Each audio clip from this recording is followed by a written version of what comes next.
Hola a todos, soy Juan Pablo Borda, docente de Salud Mental y Psiquiatría de la Universidad Alexander von Humboldt, y en esta clase vamos a hablar sobre la psicopatología de la sensopercepción. Vamos a empezar nuestra revisión con algunos conceptos fundamentales. La sensopercepción es una función que está estrechamente ligada al nivel de conciencia del individuo y a la atención que esté prestando ese individuo. Es un proceso que se da de manera automática. Nadie tiene que intervenir o interviene para percibir estímulos externos. El proceso se da de manera involuntaria y automática, y la sensopercepción es una función que está muy ligada al juicio de realidad, porque pues tenemos una visión correcta de la realidad, de lo que sucede en nuestro mundo externo, solo si lo podemos percibir. Entonces, el tener una adecuada sensopercepción es uno de los criterios para tener un juicio de realidad conservado, que lo revisaremos en la siguiente clase. El proceso de sensopercepción en general en nuestro cuerpo se da con una cascada que es la siguiente. Hay un estímulo. El estímulo generalmente es externo, aunque hay estímulos propioceptivos internos. Hay un órgano receptor de esos estímulos, hay unas vías sensoriales ascendentes hacia el sistema nervioso central. Generalmente hay núcleos de relevo subcorticales, donde se transfiere a una segunda neurona el impulso nervioso o el potencial de acción producto del estímulo sensoperceptivo. Se llega a las áreas corticales primarias, donde se hace un primer procesamiento y una primera organización de la información percibida, y finalmente se pasa a áreas de corticales de asociación, donde se integran y se le da un significado a esos estímulos y se configura como tal, como una imagen completa del estímulo. Y pues en nuestro caso hay 5 sentidos principales, y vamos a revisarlos brevemente. Pues la visión es el sentido en nosotros los seres humanos más desarrollado. Tenemos conos y bastones en nuestra retina que nos permiten percibir ondas electromagnéticas, y este órgano de los sentidos percibe luz y colores. La audición es un órgano táctil especializado. Acordémonos que las células de Corti y las células ciliadas perciben la vibración, y es un órgano que es fundamental para el desarrollo del lenguaje y la comunicación, que como seres humanos nos distingue de las otras especies animales por el nivel de desarrollo de la comunicación y del lenguaje que tenemos. Y como lo mencionábamos antes, pues en la cóclea lo que se perciben son vibraciones mecánicas de ciertas frecuencias. El tacto quizás es otro de los órganos muy desarrollados en el hombre, y es muy importante para nuestro desarrollo eh, temprano, porque nos permite formar el esquema corporal, nos permite identificar los límites de nuestro cuerpo, y además el tacto es fundamental porque está conectado al sistema límbico, que es el sistema del procesamiento de las emociones. Entonces, en los seres humanos el tacto tiene un componente afectivo muy importante en la relación con los demás, y por eso es tan importante. Tenemos corpúsculos de Pacini, de Meissner y terminaciones libres para percibir el dolor. Percibimos ondas electromagnéticas, pero también percibimos presión o energía intensa, temperatura de calor o frío, y pues con las terminaciones libres percibimos el dolor también en nuestra piel. En cuanto al gusto, el gusto es una conducta, el gusto es un sentido muy asociado a la conducta de alimentación y a toda la interacción social que como especie tenemos alrededor de la alimentación, en sentarnos con nuestros amigos, con nuestra familia, compartir, hablar. No es solamente el ingerir el alimento para incorporar un contenido calórico, sino que en nosotros está muy asociado a una serie de conductas sociales. Percibimos por medio del gusto sustancias químicas diluidas en soluciones acuosas, en este caso en la saliva, y percibimos cuatro sabores principales: el amargo, el dulce, el salado y el ácido. Todos los sabores que percibimos son una mezcla de estos cuatro sabores. El olfato es una conducta que en los animales está muy asociada a las actividades reproductivas. En los humanos, aunque hay ferormonas, es menos intenso que en otros mamíferos. Y el olfato también es muy importante en la alimentación y complementa mucho la percepción de los alimentos que ingerimos.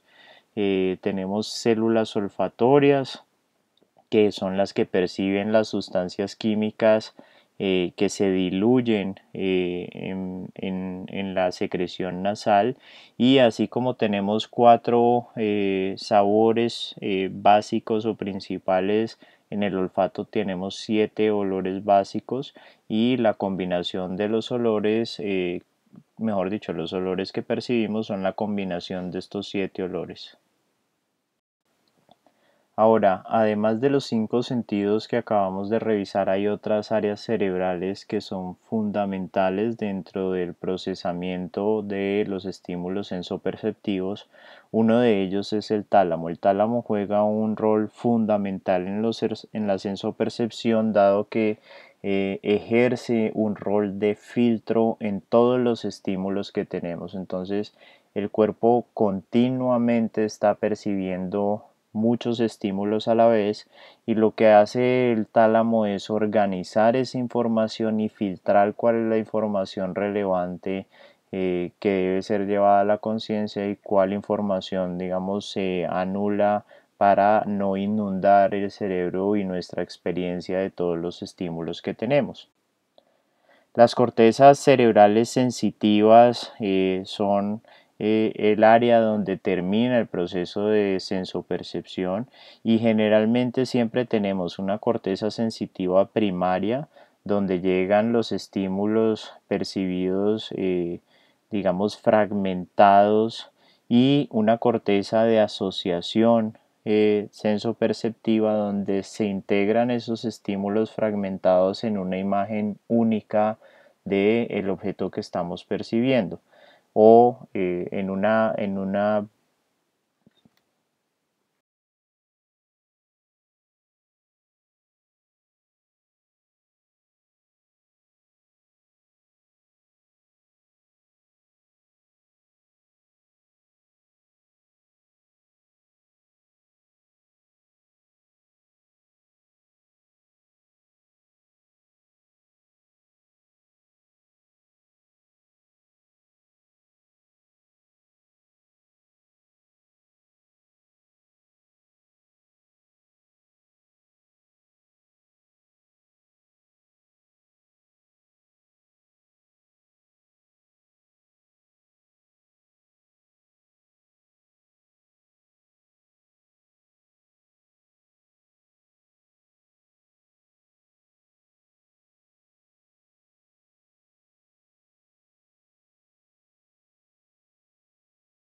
Y la sensopercepción tiene varias características que quiero resaltar. La primera es que depende, como lo decíamos, de esa función de filtro que ejerce el tálamo.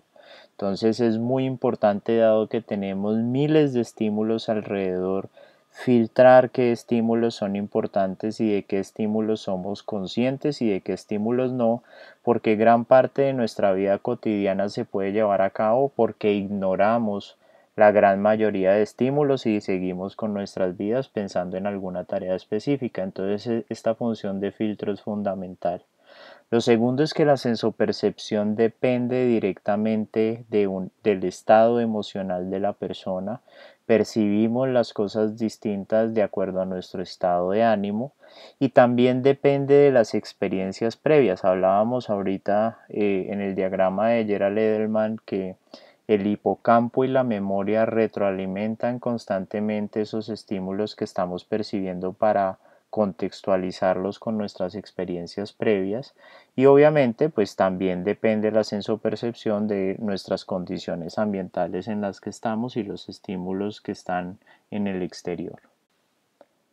Ahora hay unas definiciones que es importante que tengamos en cuenta. Cuando hablamos de sensaciones hablamos simplemente de la activación del órgano sensitivo por un estímulo.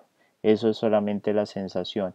Cuando hablamos de percepción ya hablamos de la integración, generalmente en las cortezas de asociación sensitiva, de las sensaciones que estamos teniendo para tener una conciencia del objeto, para tener una imagen neuronal y mental de qué es lo que estamos percibiendo. O sea, se integra en un objeto como tal ese estímulo que nos llega al cerebro.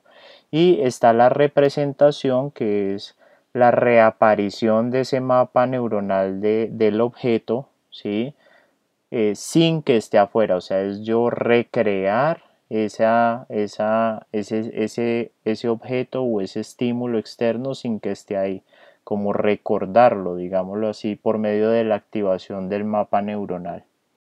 Y esta diferencia entre la percepción y la representación es importante porque define muy bien la psicopatología para dividirla. Entonces, las percepciones son cuando el estímulo está afuera y yo lo integro en mi mapa neuronal al percibirlo, son muy corpóreas, tienen una sensación, una frescura sensorial. Yo tengo muchos detalles de ese objeto, puedo analizar muchos detalles, tiene un diseño muy fijo y muy determinado, lo puedo percibir muy claramente y la percepción aparece en el espacio externo, son los estímulos externos que yo estoy percibiendo, mientras que las representaciones, cuando yo recreo esa imagen del objeto, esa representación es más bien incorpórea, es un poco vaga, no tiene esa frescura sensorial del estímulo,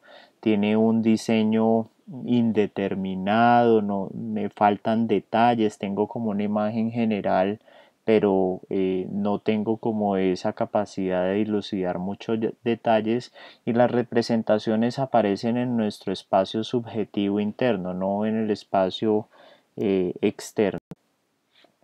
Las percepciones son independientes de la voluntad, yo simplemente percibo los objetos y es un proceso automático, son constantes y fácilmente son retenidas mientras el objeto está ahí y se da un circuito neurológico completo desde la estimulación del órgano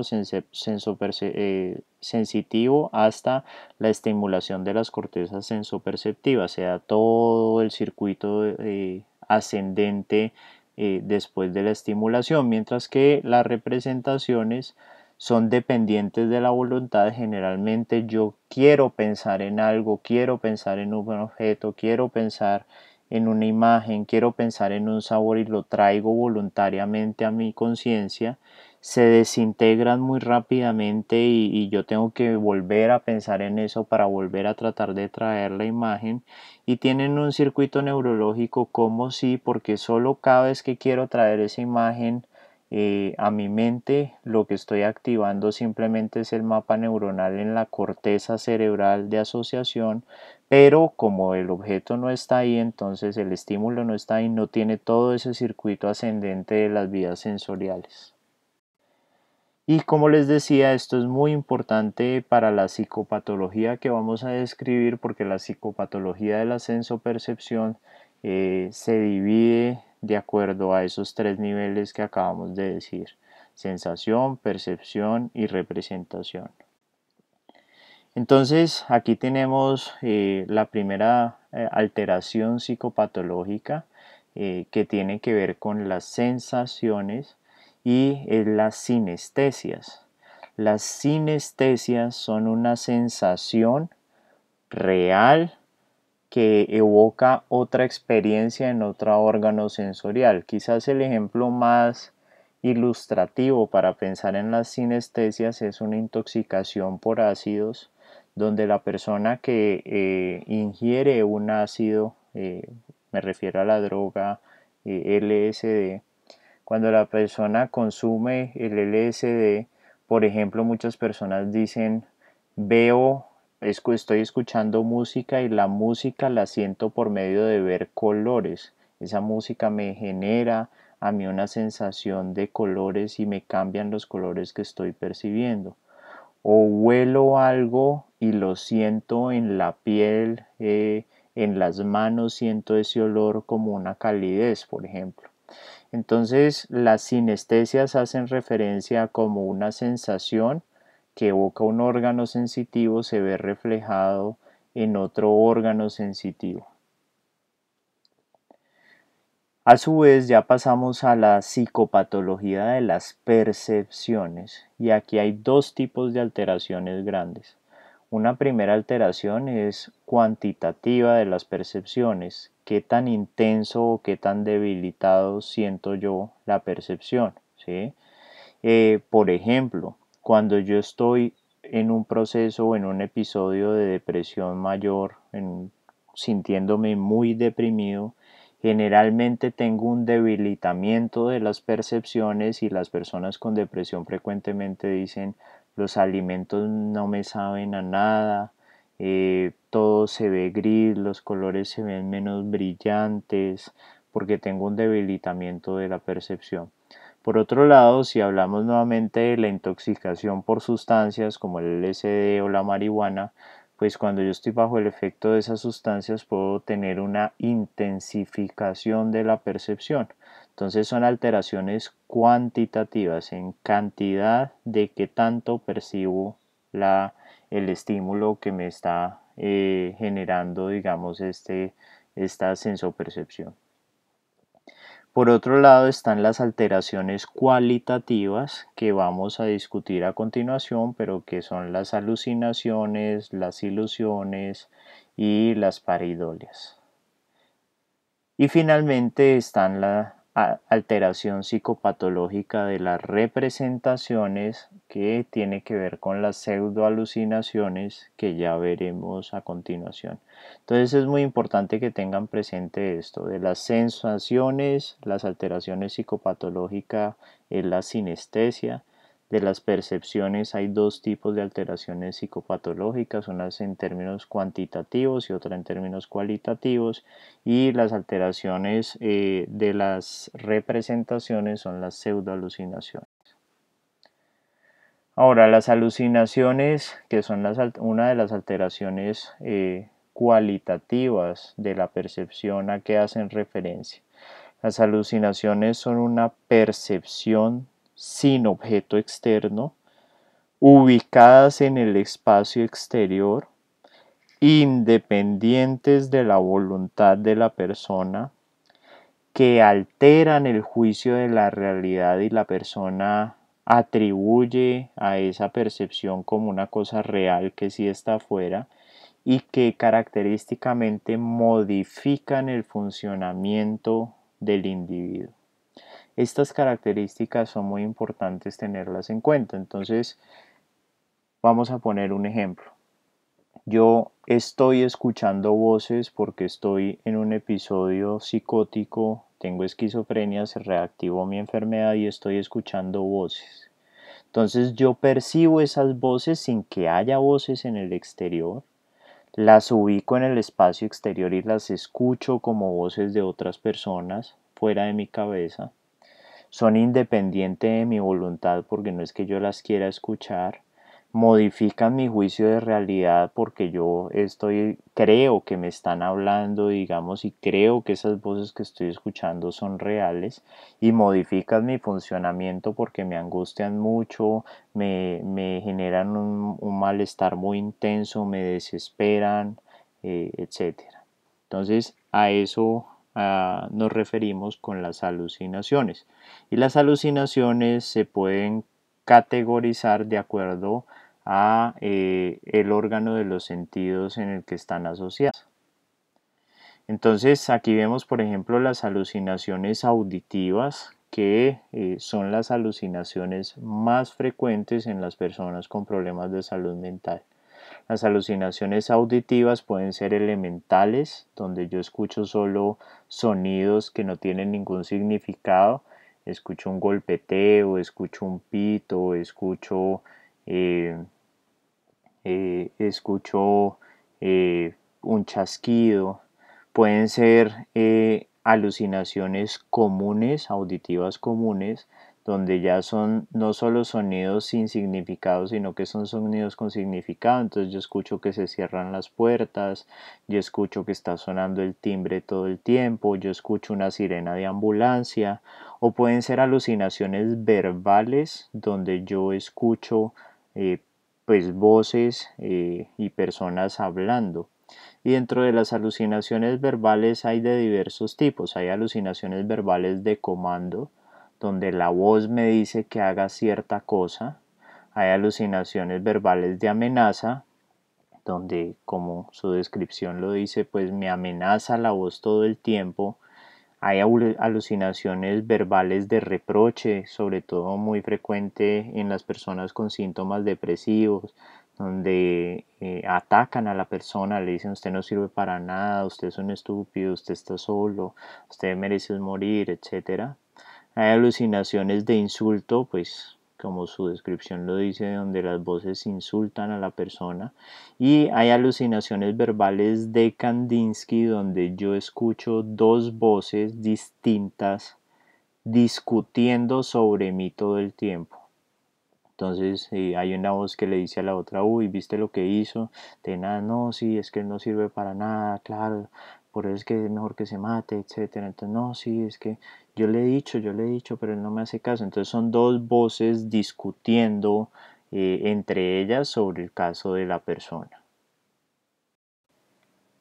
Ahora, también tenemos las alucinaciones visuales, que son bastante frecuentes también en las personas con trastornos de salud mental, pero menos frecuentes que las alucinaciones auditivas.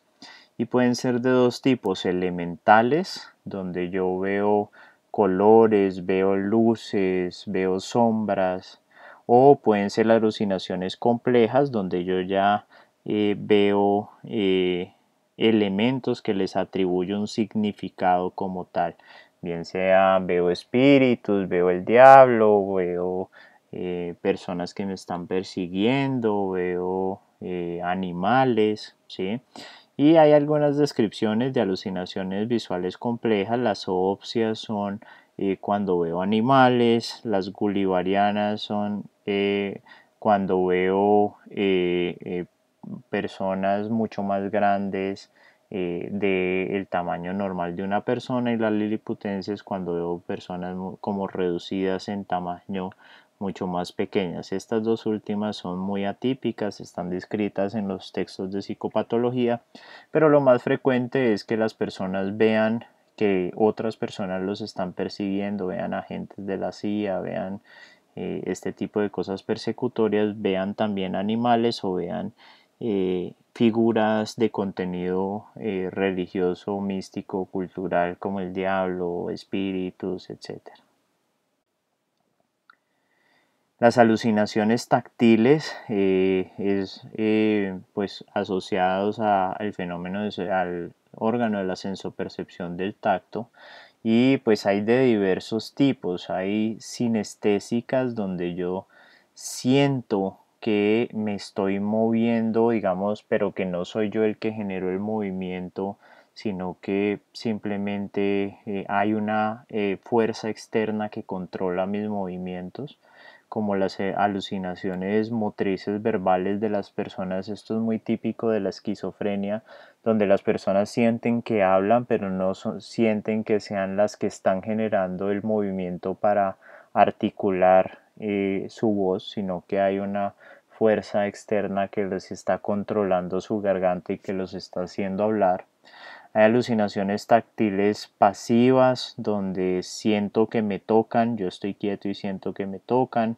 O hay alucinaciones táctiles activas donde yo siento que estoy tocando otras cosas sin que lo esté tocando.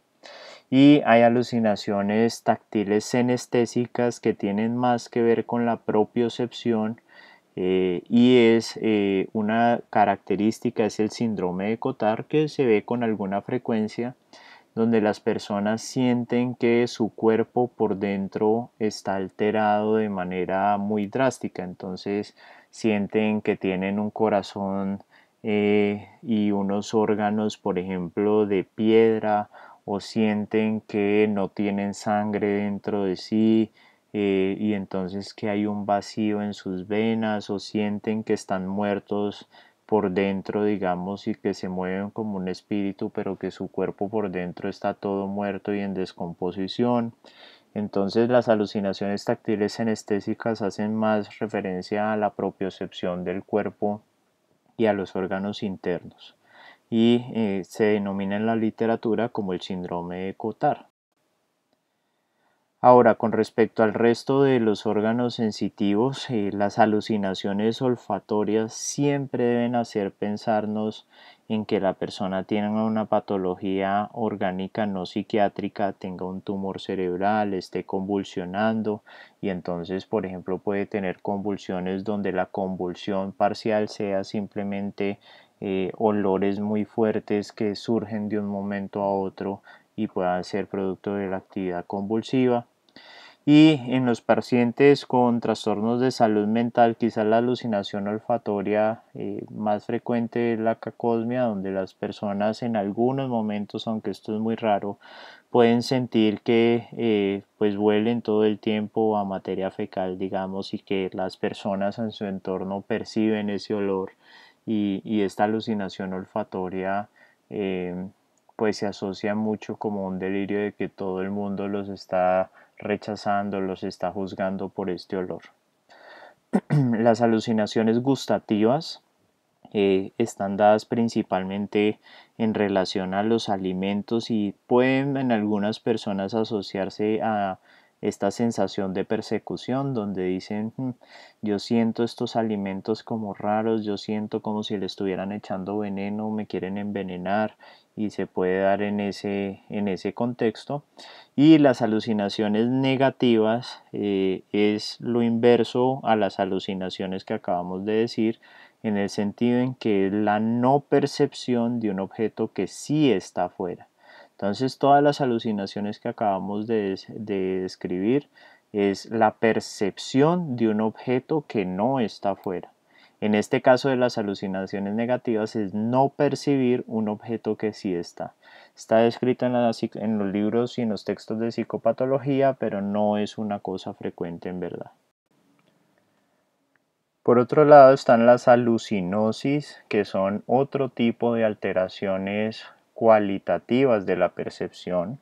Las alucinosis son una percepción sin un objeto externo que la desencadene, como las alucinaciones, pero a diferencia de estas últimas, son criticadas correctamente por el sujeto sabe que eso que está percibiendo no es real y que es una alteración en la percepción, y entonces no modifica el juicio de realidad ni modifica el funcionamiento de la persona, aunque sí genera mucha ansiedad, porque pues de todas maneras percibir algo que uno sabe que no está ahí puede generar mucha ansiedad. Las alucinosis se dan más frecuentemente en el contexto de intoxicaciones y síndromes de abstinencia a sustancias psicoactivas. Particularmente hay algunas sustancias como el LSD, los hongos, inclusive algunas veces la marihuana en que se pueden generar este tipo de alteraciones sensoperceptivas, pero la persona a pesar de tener esas alteraciones puede criticar, como decíamos, y decir, no, sé que estoy viendo esto, pero sé que no es real y que es producto de la intoxicación. También las alucinosis se pueden dar en algunas patologías neurológicas estructurales, en algunos tumores cerebrales, en algunos eventos cerebrovasculares o durante los episodios convulsivos en algunos tipos de epilepsia puntuales. Y las ilusiones, que decíamos que es el tercer tipo de alteración cualitativa de la percepción, pues es una percepción deformada o falseada de un objeto real. O sea, el objeto sí está y yo lo percibo, pero lo percibo deformado o alterado. Las ilusiones se pueden corregir a voluntad y si yo pongo más atención y trato de dilucidar lo que está pasando, puedo corregir esa distorsión y característicamente no modifican el funcionamiento de la persona. Es muy frecuente, por ejemplo, que las personas digan, no, me estaba levantando y como que vi una sombra pasar, o me estaba como que estaba bañándome y como que escuché que me llamaban, pero luego me di cuenta que no. Entonces, todos esos son alteraciones que denominamos ilusiones y hacen parte de la cotidianidad más que de alteraciones asociadas a una enfermedad mental. Y finalmente, pues tenemos la alteración de las pseudoalucinaciones, que hace parte de la alteración psicopatológica de las representaciones, como decíamos anteriormente. Entonces, las pseudoalucinaciones son una percepción sin objeto también, pero a diferencia de las alucinaciones, estas están ubicadas en el espacio interno y son acorpóreas, tienen estas características de la representación, pero modifican el sujeto, ¿sí? El funcionamiento del sujeto y no son criticadas. El ejemplo claro de las pseudoalucinaciones se da sobre todo en las pseudoalucinaciones verbales, donde la persona no escucha la voz externa como si fuera la voz de otra persona que le está hablando por fuera de sí mismo, allá afuera, como él escucha otras voces, sino que escucha como una medio voz, como que hay veces no sabe si es su pensamiento, si es la voz, como que no sabe si es muy bien hombre o mujer y escucha dentro de su cabeza como este discurso. Entonces tiene esa sensación acorpórea, no es tan clara la percepción como una voz externa clarísima de otra persona, se da en el espacio interno, pero de todas maneras perturba mucho el funcionamiento del sujeto y no es criticada por el sujeto. Dice, no, yo tengo una voz que me habla en la cabeza y a veces me dice cosas y hay veces como que no entiendo muy bien qué me quiere decir, no sé si es hombre o mujer. Ese es el ejemplo de la pseudoalucinación. Y para terminar, vamos a hablar un poco de las correlaciones biológicas que se asocian a estas alteraciones sensoperceptivas. Y para resumirles el modelo que se ha planteado hasta el momento desde las neurociencias para entender los fenómenos de alteraciones psicopatológicas en la sensopercepción, les traigo o les voy a resumir el resultado de este artículo donde estos autores hacen una revisión y una análisis y condensación de toda la información que había hasta la fecha de todos los estudios, sobre todo estudios de neuroimágenes, bien sean neuroimágenes sencillas o neuroimágenes funcionales, para entender qué pasa en los cerebros de las personas que tienen estas alteraciones sensoperceptivas. Entonces el modelo que proponen estos autores es el siguiente. En amarillo podemos ver áreas cerebrales que se encargan de monitorizar las percepciones que estamos teniendo constantemente y de discriminar qué percepciones que estamos teniendo son producto de lo que estamos haciendo nosotros o qué percepciones son producto del entorno externo que no dependen de nuestra voluntad. Esas áreas son la corteza dorsolateral prefrontal, el área motora suplementaria, el área dorsal del cíngulo anterior y el cerebelo. Y en las personas que están teniendo alucinaciones, esas áreas cerebrales están funcionando menos o están funcionando de manera deficiente. Por otro lado, en rojo están las áreas de las cortezas sensitivas y esas cortezas sensitivas asociadas, por ejemplo, a la corteza sensitiva visual, la corteza auditiva, las áreas del lenguaje están hiperactivadas, se están activando de manera muy intensa, obviamente dependiendo del tipo de alucinaciones. Si estoy teniendo alucinaciones visuales, pues es la corteza visual la que está hiperactivada. Si estoy teniendo alucinaciones auditivas, pues es la corteza auditiva que está activada. Y finalmente hay unas áreas que tienen que ver con la regulación emocional y estas áreas que tienen que ver con la regulación emocional ayudan a que por un lado se activen más las cortezas sensitivas y por otro lado funcionen menos eficientemente las cortezas de las áreas de monitorización de los y de discriminación de los elementos sensoperceptivos y de cuáles son propios y de cuáles son externos. Y esto es entendible porque las personas que están con alucinaciones generalmente están muy angustiadas y tienen alteraciones también emocionales asociadas a su cuadro, y esas alteraciones o esa disregulación emocional ayuda a que se desestabilice este sistema complejo cerebral y que por un lado se activen más las cortezas sensitivas y por otro lado funcionen menos eficientemente las cortezas de monitorización de los estímulos sensoperceptivos. Entonces, esa es la conclusión a la que llegan estos autores después de consolidar toda la información de los diferentes estudios de neuroimágenes y neurofuncionales que en personas que tienen alucinaciones. Bueno, espero que haya sido de utilidad esta clase y nos veremos en una próxima oportunidad.